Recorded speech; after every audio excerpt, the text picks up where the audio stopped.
Hai semuanya, apa kabar? Sehat, sukses, bahagia selalu. Jangan lupa subscribe, like, bagikan channel ini dan berikan komentar-komentar Anda agar kami semakin bersemangat lagi dalam memberikan Anda konten-konten terbaik setiap harinya. Bagi Anda yang selama ini telah mendukung kami doakan Anda selalu diberikan kesehatan, rezeki, dan kebahagiaan yang melimpah. Mari kita mulai sebuah insight mengenai sebuah perusahaan yang melantai di pasar modal Indonesia dengan nama Pegas atau biasa dipanggil perusahaan gas negara Persero, TBK atau PGN. Dan kalau kita lihat, sebenarnya berdasarkan anggaran dasar perusahaan, ruang lingkup dari kegiatan Pegas adalah melaksanakan perencanaan, pembangunan, pengelolaan, dan usaha hilir bidang gas yang meliputi kegiatan pengolahan, pengangkutan, penyimpanan, dan niaga, perencanaan, pembangunan, pengembangan produksi, penyediaan, penyaluran, dan distribusi gas buatan atau usaha lain yang menunjang kegiatan usaha. Kegiatan usaha utama PGN adalah distribusi dan transmisi gas bumi ke pelanggan industri, komersial, dan rumah tangga.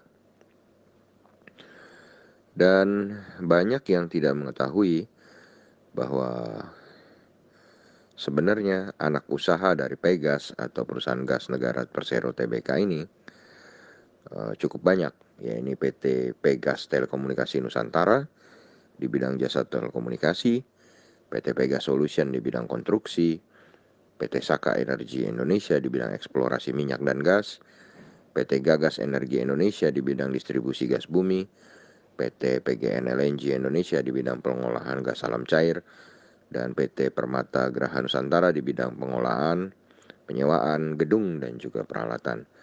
Ini yang mungkin banyak orang tidak tahu bahwa anak usaha Pegas, jadi bukan cuma ngurusi gas bumi aja, tapi ada yang jasa telekomunikasi, ada yang di bidang konstruksi, bahkan ada yang di bidang properti.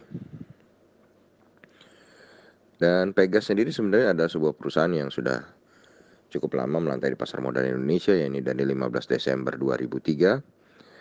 Dan pemilik saham terbesarnya adalah PT Pertamina Persero sebesar 56,964% dan sisanya masyarakat sebesar 43,036%. Komisaris utamanya adalah Archandra Tahar yang pernah menjadi menteri di kabinet Presiden Jokowi sebelumnya, dan direktur utamanya adalah Bapak Suko Hartono. Kalau kita melihat dari earning per share Pegas, maka earning per share Pegas pada kuartal ketiga ini mengalami peningkatan yang sangat signifikan. Jadi memang kalau dilihat total EPS-nya memang 0,0293, ini membuat Pegas EPS-nya sejak tahun 2018, 2019 ke 2020 terus-menerus tumbuh.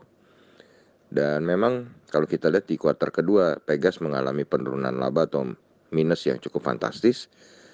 Tapi di kuartal ketiga ini juga mengalami kenaikan laba yang sangat signifikan. Jadi tumbuh secara Q on Q maupun secara year on year. Dan kalau kita lihat sales dari Pegas adalah 2,15 miliar US dollar, asetnya adalah 7,5 miliar US dollar, liabilitasnya adalah 4,26 miliar US dollar, dan equity-nya adalah 2,54 miliar US dollar. Sedangkan net profit-nya adalah 53,26 juta US dollar. Kemudian price earning ratio-nya adalah 34,09 kali. Dan book value per share dari Pegas adalah 0,1047 US dollar yang menghasilkan price to book value ratio atau PBV sebesar 0,95. Jadi secara valuasi untuk PBV masih di bawah 1, masih murah. Sedangkan untuk PER-nya memang kelihatan besar karena laba Pegas memang tidak terlalu baik.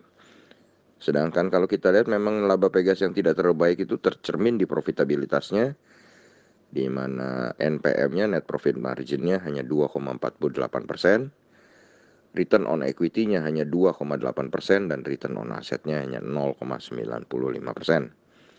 Sedangkan debt equity ratio-nya atau rasio utangnya adalah 167,91%. Jadi rasio utangnya sangat besar, sedangkan labanya sangat kecil. Dan Pegas juga adalah sebuah perusahaan yang rutin membagikan dividen sejak tahun 2015.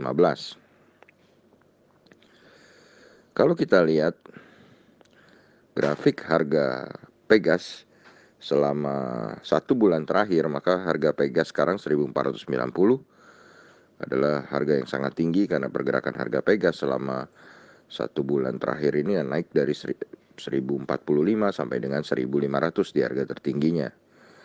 Dan kalau kita lihat dari awal tahun, maka harga tertinggi Pegas adalah 2.200. Ketika kita memilih sebuah saham untuk window dressing, kita memilih berdasarkan jaraknya terhadap harga tertinggi year to date. Dan kalau kita lihat harga tertinggi year to date Pegas adalah 2.200, maka masih ada jarak yang cukup jauh dari harga sekarang 1.500, walaupun harga sekarang sudah kelihatannya naik 50%, kurang hampir 50% dari harga terendahnya di bulan ini.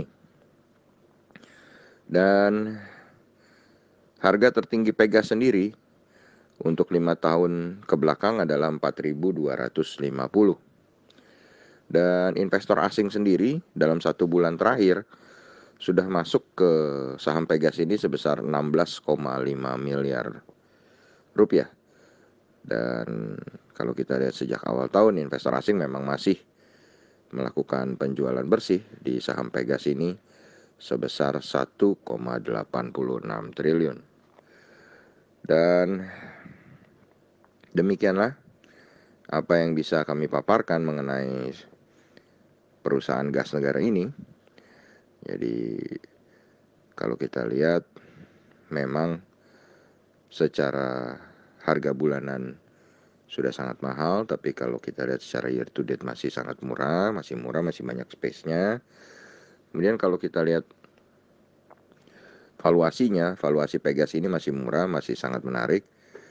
Tetapi kalau kita lihat profitabilitasnya atau keuntungannya yang kecil dan juga rasio hutangnya yang cukup besar, apakah Anda yakin mau memasukkan Pegas ke dalam watchlist Anda? Semoga bermanfaat. Kami cuma mengabarkannya untuk Anda. Tetap sehat, tetap semangat, maju terus dalam mencapai profit maksimal di pasar modal Indonesia. Dan jangan lupa untuk selalu berusaha bahagia. Nantikan terus berbagai informasi, insight, dan konten-konten menarik lainnya dari carakaya.id. Sampai jumpa.